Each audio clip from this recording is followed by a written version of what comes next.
Salut à tous, dans cette vidéo je vais vous présenter le classement mondial de mars 2025, donc le classement basé sur la semaine 12. Donc je vous rappelle que tous les mardis, le classement mondial est actualisé. Et donc, d'abord on va regarder les compétitions internationales qui ont eu lieu récemment et les compétitions qui vont avoir lieu dans les prochaines semaines. Donc on a eu un WTT Champions en Chine là, qui a eu lieu récemment, entre le 11 et le 16 mars. Ensuite, ce qui nous attend, on a un WTT Feeder qui nous attend en Slovénie, le numéro 1 et le numéro 2, donc entre le 29 mars et le 1er avril. Ensuite, donc ça c'est le prochain rendez-vous quand même important, entre le 1er et 6 avril, un WTT Champions en Corée du Sud, où là il y aura quand même pas mal de grands joueurs qui vont participer. Ensuite, il y aura un autre feeder en République tchèque, il y aura un contender en Chine, il y aura la Coupe du Monde à Macao entre le 14 et le 20 avril, donc là aussi rendez-vous à ne pas rater. Et il y aura un contender en Tunisie entre le 22 et 27 avril, donc pas mal de petites compétitions sympas et puis 2 grosses compétitions pour résumer. Donc maintenant, les compétitions passées qui ont rapporté des points aux joueurs pour ce classement de la semaine 12. Donc ce qu'il faut retenir, c'est qu'il y a eu pas mal de coupes continentales. Donc il y a eu l'Europe Top 16 par exemple, mais du coup il y a eu un peu la même chose en Afrique, en Asie et en Amérique. J'ai pas mis l'Océanie, mais aussi en Océanie. Donc voilà, ça a pu bouleverser un peu le classement. Ensuite, on a eu le WTT Champions en Chine, où là aussi ça a peut-être bouleversé le classement, on va voir. Mais c'est vrai que voilà, une compétition internationale en Chine, eh ben, les Chinois ils veulent performer, donc c'est surtout les Chinois qui vont rapporter des points, qui vont rafler les points. On va regarder ça. Donc, d'abord, les top progressions du top 100 de mars. Pour les hommes, j'ai mis Eugene Wang, qui était 167e et qui est passé 63e. Donc 167e, c'était la semaine 8, donc la dernière fois que j'ai fait la vidéo, donc il y a quasiment un mois. Donc en un mois, il est passé 63e parce que bah, il a atteint la finale dans la Coupe continentale là, en Amérique, et ça lui fait 350 points. Donc c'est vrai que les coupes continentales, ça rapporte pas mal de points pour ces joueurs qui sont allés dans le top 200, et ils peuvent vraiment vite grappiller des points, enfin des places pardon, parce que c'est 350 points, même en ayant perdu la finale, c'est beaucoup. Un feeder quand tu le gagnes, c'est 125 points, un contender c'est 400, donc voilà, grosse progression pour Eugene Wang.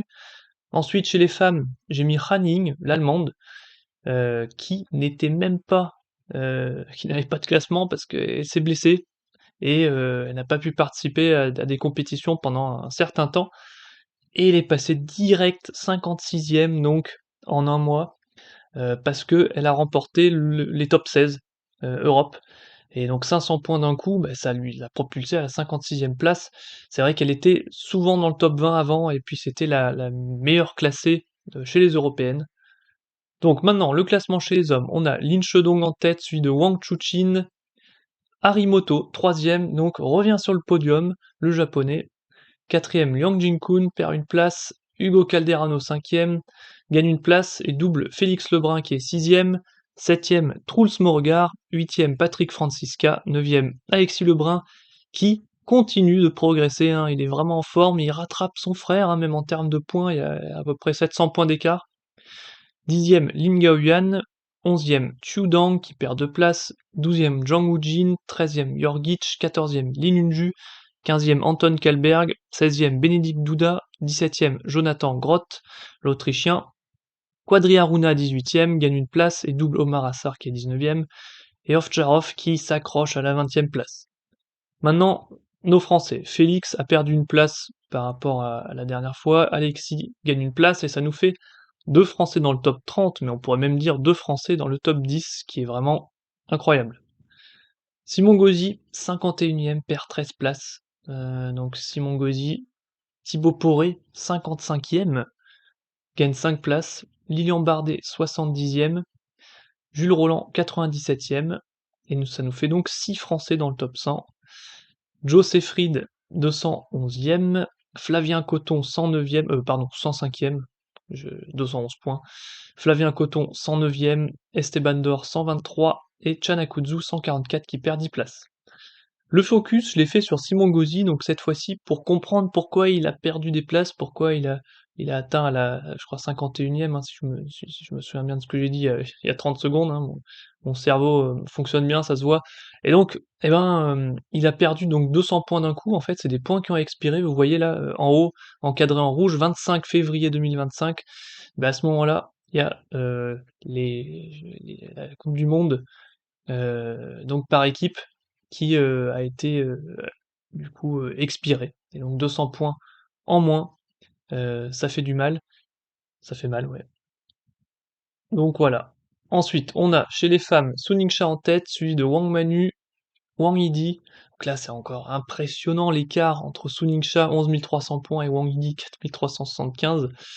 Chen Xingtong 4e, Inayata 5, Miwa 6, Kwaiman 7, Satsuki Odo 8, Mimaito 9 et Shinubin 10. Donc la première non japonaise, non chinoise, c'est à la 10e place.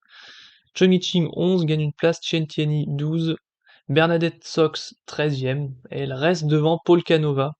Donc Bernadette toujours la mieux classée chez les européennes.